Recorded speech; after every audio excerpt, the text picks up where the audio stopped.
Alright folks, welcome back to Let's Play Final Fantasy X. I'm Mysterious JG. Wanted to show you a little quick something using a different save slot where we've actually got all the Aeons. Found out that nothing special happens with this particular version of Seymour. Doesn't seem to be able to instantly dismiss Aeons, but still, let's give Seymour another chance to shine.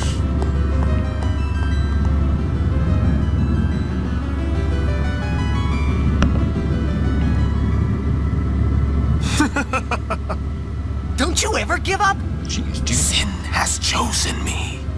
I am part of sin. I am one with sin forever. I gave to him my leather. He took from me my lace. Sin just absorbed you. I will learn to control it from within. I have all the time in the world. Since you were gracious enough to dispose of Yunalesca. Oh, hold on. I seem to be mutating into a freak. Destroying sin is forever gone. Now nothing can stop us. That's right, Yuna. I've thrown you off for a new boo. By all means, try. You Or should both. thank me. Your death means your father's life. Good point. Let's join forces, Seymour. Yeah, so it's a shame in a way that I didn't just play straight through with the party that beat Yunalesca, so these battles would be more challenging and epic, because this music is pretty awesome. But all I wanted to show you guys is what happens when you summon Anima.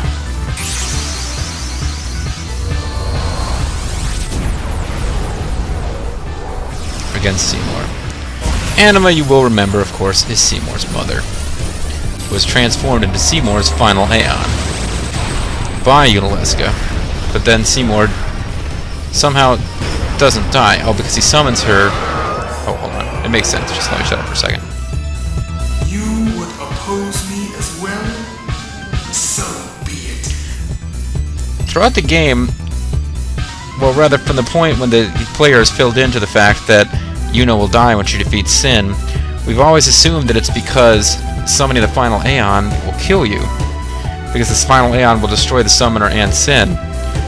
I'm thinking that doesn't make sense. That can't be right. It must be that Sin destroys the summoner, or I guess when Yu Yevon possesses the final Aeon, that Yu Yevon makes the final Aeon kill the summoner and then continues to control the final Aeon.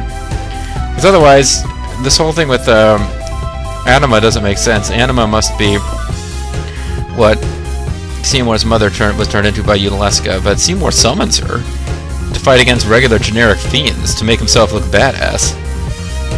So I'm thinking that when Yu Yevon possesses the Aeon, that's when the summoner dies, because the Yu Yevon will use the Aeon to kill the summoner.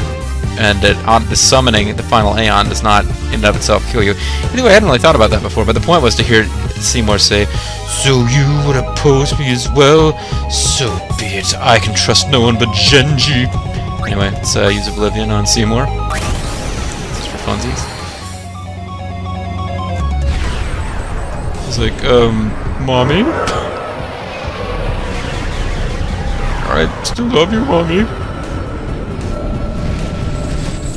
Well, he looks particularly weird in this. It's already this weird phantom background down here, this hellscape with little purple energy trails, and Seymour himself is just this weird purple energy blob here.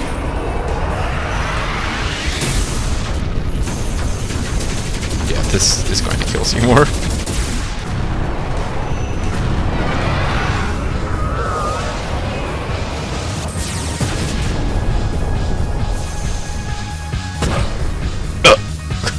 His dying words.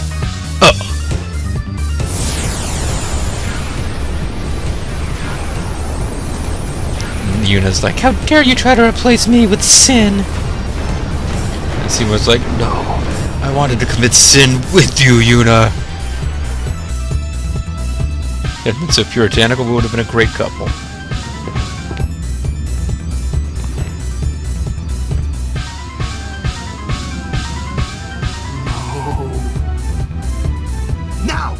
Send him! Good call, Waka. Right. Can't believe Waka is calling for the sending of Seymour. He should still be thinking, you know, that's Seymour. Maybe you can turn it around. Yeah, Maester's are good people. Well, Why are we watching this entire thing again? I just wanted to show you that you could use anima against him. So, it is you, after all, who will send me. I can talk without moving my lips. But even after I am gone, Spira's sorrow will prevail. Not a bad exit line. There are some better exit lines out there in Final Fantasy. Not a bad exit line, though. I mean, it doesn't make sense out of context. We'll be right behind you. Alright, so let's load to... Yep. To not to this. We just did that with the party we're going to be actually using.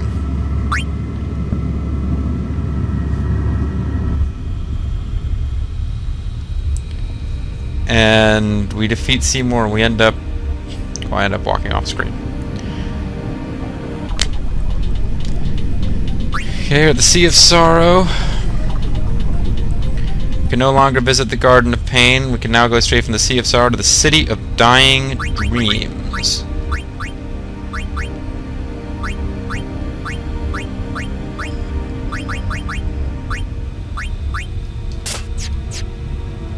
Which looks... It's got really nice atmospheric music. And it kind of looks a bit like, well... kind of a rundown, unpleasant section of, Zanarkand. Ah, damn it. Don't want to fight any more Great Marlboros. I don't want to use, Peaceful Bengal, because there's an enemy type here that I don't think we've ever seen before. Although there's a super boss version I had to fight. 10 fiends still seek eternal repose.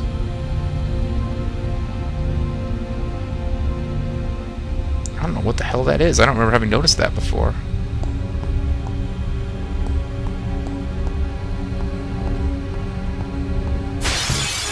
I might have to go off screen and use a party that's beaten all the monster arena stuff to see what happens with that. Okay, now we got like crystal mushrooms.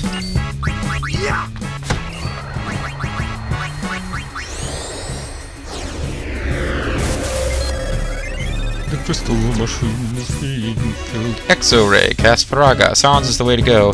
Releases poison, silence, and darkness, inducing pollen when hit by a weapon, vulnerable to fire. Okay, so you can silence them. That's kind of nice to know. But that's right, you don't do that with spells in this game. You do it with skills.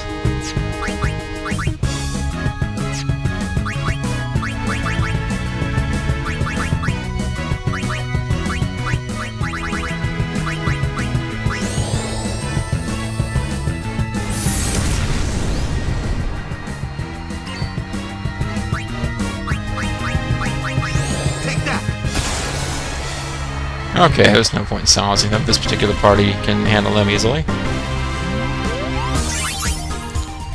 So once I encounter this one enemy type, I'm probably just going to put Peaceful Bengal back on. But yeah, no, I didn't know about that 10 fiends still await repose thing. I'll have to go check and see what that's about.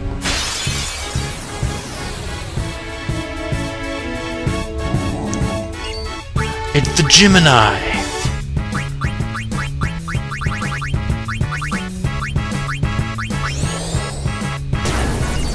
I've silenced it. It probably doesn't even use magic.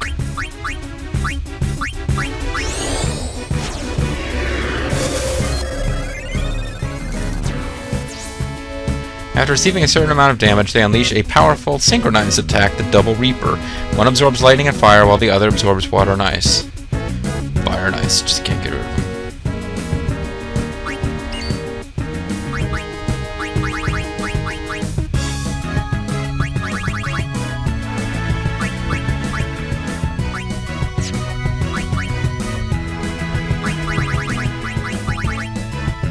Did we determine whether or not they're immune to dark? I'm sure that Okay, it's not immune to dark, but triple attack didn't inflict a dark, which annoys me somewhat.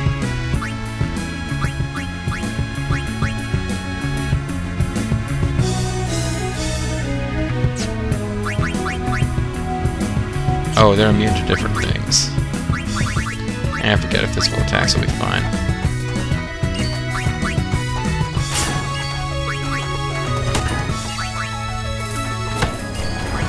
No double Reaper for you guys. He will do leaping swing, which missed. I wonder if that was an instant death shot. Whoopsie!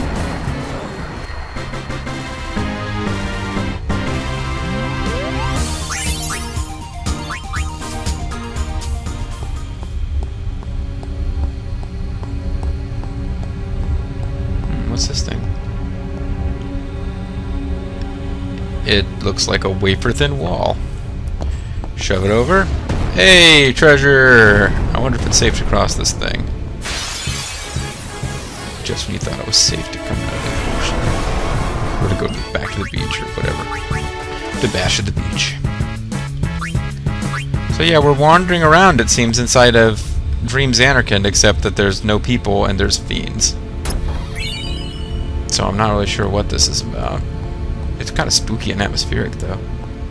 And there, I don't know, maybe it's just me, but there's this palpable sense of doom as this game winds down, considering that we don't know what the fate of Tidus is, but we know that his home is going to basically fall apart. I just really don't want to get ambushed by one of these things.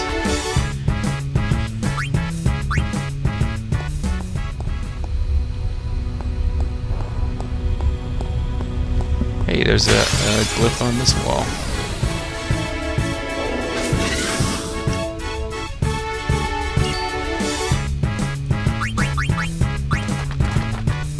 There's stuff I'd kind of meant to do, like show you guys the different threat poses that the different characters have, the different taunt poses they have. But I think I'd have to use it. I don't think I've even got a save where everybody's got all those skills, so. This is interesting. Oh, just a treasure chest, never mind. I thought there was like a whole path leading off to the side, but it's just a mega elixir. Which is nice, don't get me wrong. I really just want to encounter this one enemy type. There we go, this is it. Have we fought one of these before? I don't think we have. And they're kind of like an ultimate badass regular monster that shows up only near the end. In Final Fantasy X2 they show up surprisingly early. It's weird.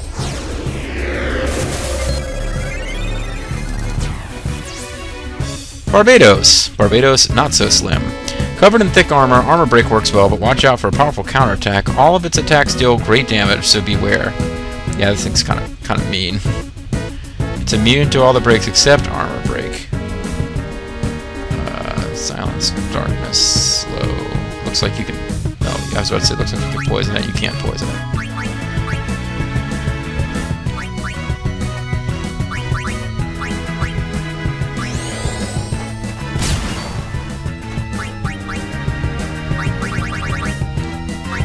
Full break. We'll give it armor break.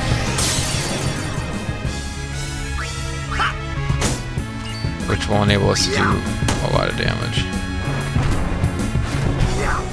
It tends to have physical attacks that bring you down to 1 hit point. At least that's how it works in the next game, I think. I want to make sure it gets a turn.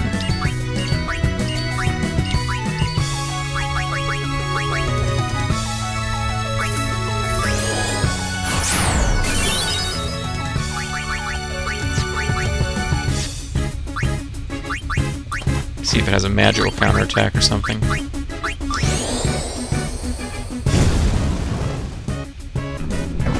Mortar. Yeah, that can do a lot of damage if you're at low level. Kind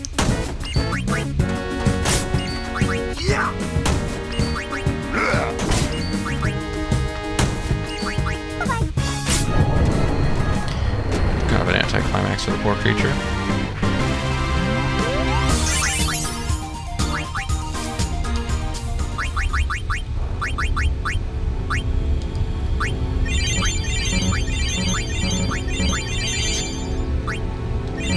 Although actually I don't know why I bothered to do that. I can now re-equip Lulu's Peaceful Bangle because there's nothing else that we haven't seen before where it's not just a palette swap.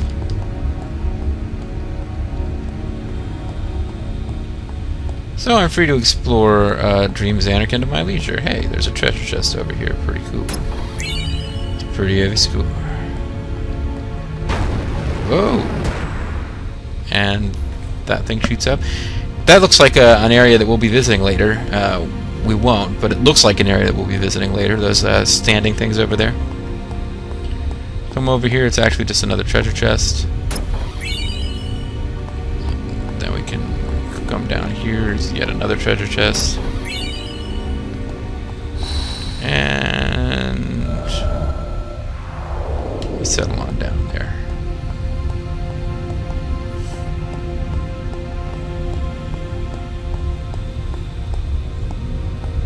Looks like there's a path here, but there isn't. I may be missing some more hidden stuff.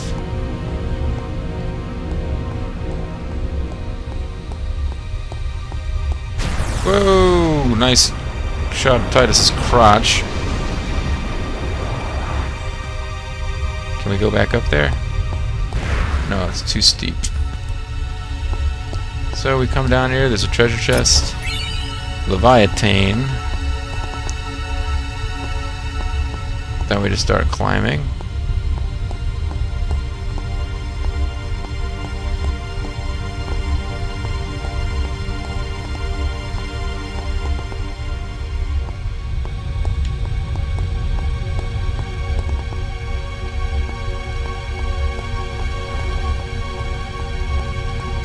And we end up over here.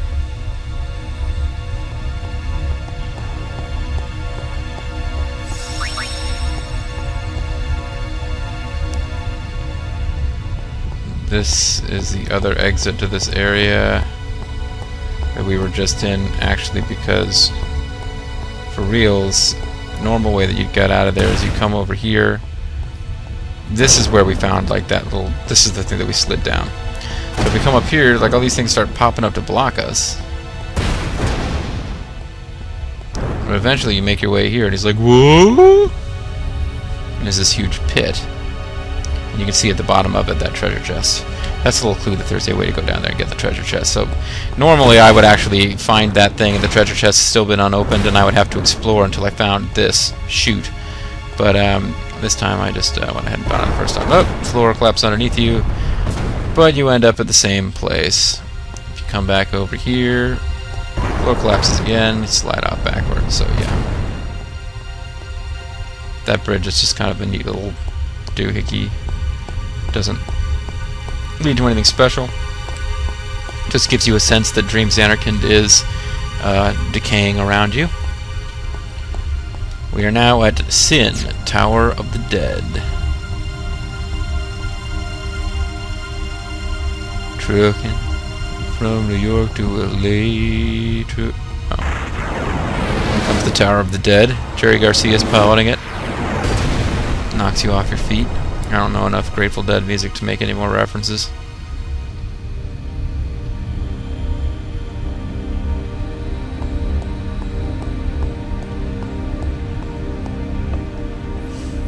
The tower does look pretty kind of unpleasant.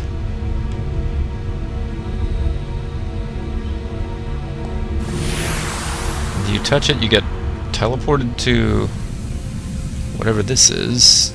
This is Macalania Woods. I'm not sure why we're seeing an image of Macalania Woods. But it's Macalania Woods with like a twisted image of Zanarkand in the background. It's kind of interesting. It's like it's combining a dream of Yuna's maybe with a dream of Tidus. I mean, obviously Macalania Woods is a special place for them because it's where they did the Nast Day. But the other weird thing that's going around here is that crystals are shooting out of the ground, and if you touch one, you have to fight an enemy. But you don't actually have to defeat the enemy, which is kind of weird.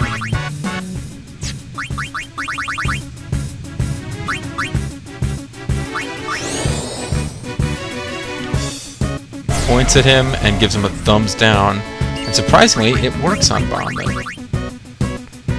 Can she do that? Does she have the threaten skill? Or the provoke skill? She does. Kiss my ass, Bombman. I'm already angry at Waka. You're too late, little girl. I'm already angry at Waka. Thanks for the thought, though.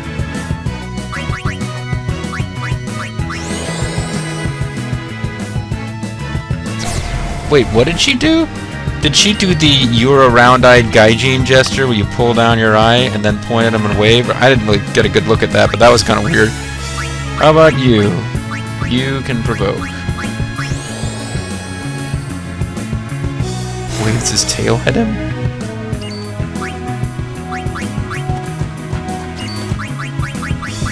I guess most of them do have provoke, so I can have everyone use their provoke ability. Hey, hey, hey! I'm Fat Albert! Kind of tempted to see Eunice again, but I don't think we'll get any better idea what was going on. Ah, crap. Lulu, you ruin everything.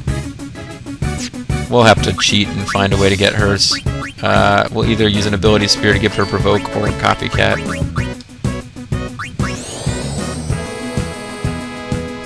It's like, just bring it, bitch. Alright, well, I'm gonna do hers one more time. Although Tidus is the one who should be doing it multiple times because he appears to have more than one. He says, hey, hey, hey, which means he probably has more than one, you can't say. Yeah, I'm not really sure what she's doing.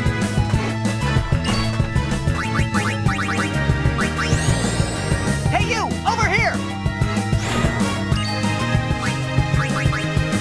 Maybe we can have different characters threaten it now.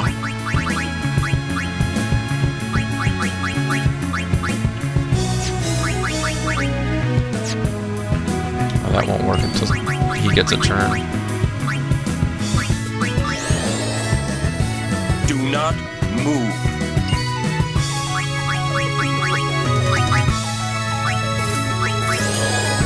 Don't move or else. Seriously, don't move! We're all telling you the same thing at this point. I'm telling you not to move. Take it easy! That doesn't seem like a threat.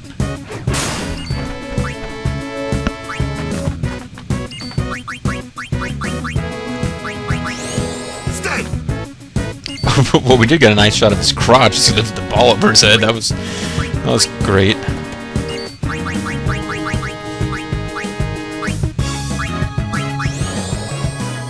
Don't move.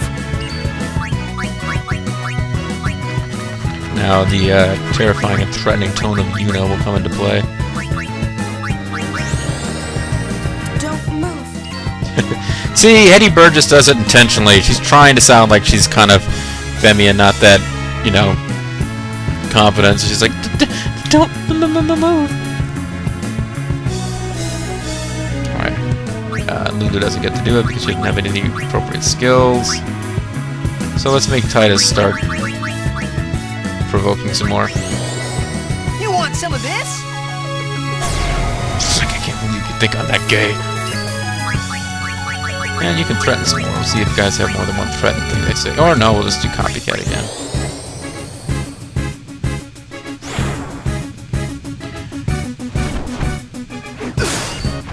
Alright, forget it.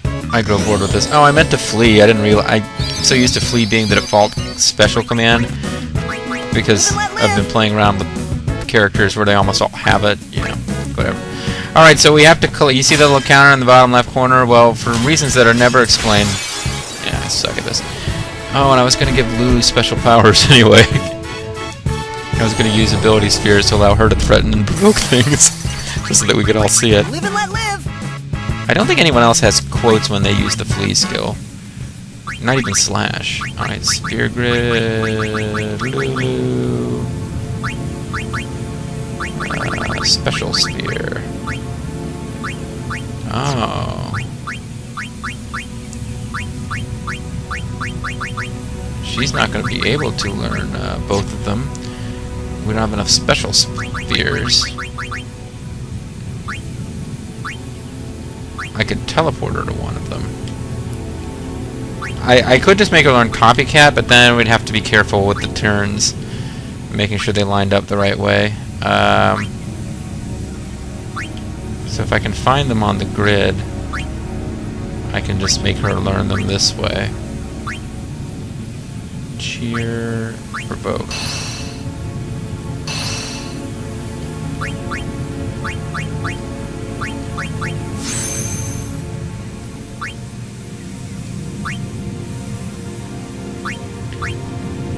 Oh, now she can actually just learn it with a special sphere. That's an Orin skill, so it'll be here. Okay. Anyway, you gotta find these things and avoid those little things sticking out of the floor. Usually the best thing to do is be at the bottom of this area so that you have a good view of what's going on. There's a danger that you'll run into one of these spear things while heading down because you can't see below you. There's little visual clues you get when those little things start coming together. It means that a crystal's about to appear. But we've got to get to at least one more battle so that I can showcase Lulu doing threaten and whatnot. Yeah, let's run with this thing, why not?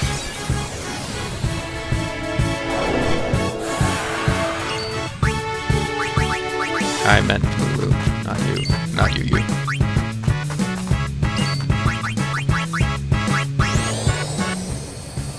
You move, you die. That was kind of threatening. Good job, Lulu. That was more threatening than most of them, certainly than Yuna's.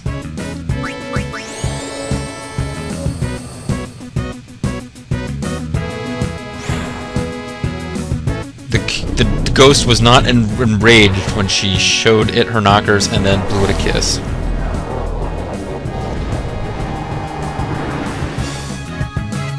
In fact, it responded casually by making Tidus be doomed.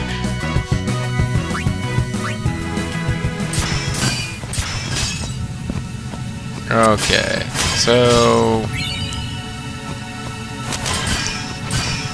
I'm not going to have enough time to actually fight the next boss, so we might just make a cliffhanger by getting through this area and then letting you see what's coming next.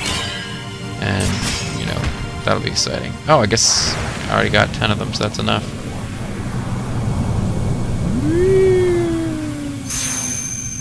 Goofy.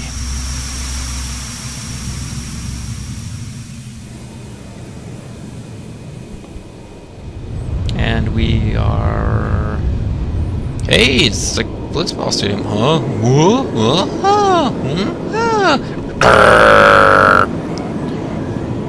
Hey, I think I've seen that chest hair pattern before.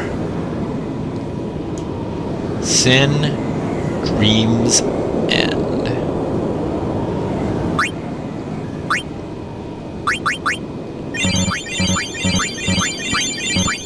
Might as well be all maxed out with everything that we need, folks. Because we're getting ready to have... This game is weird.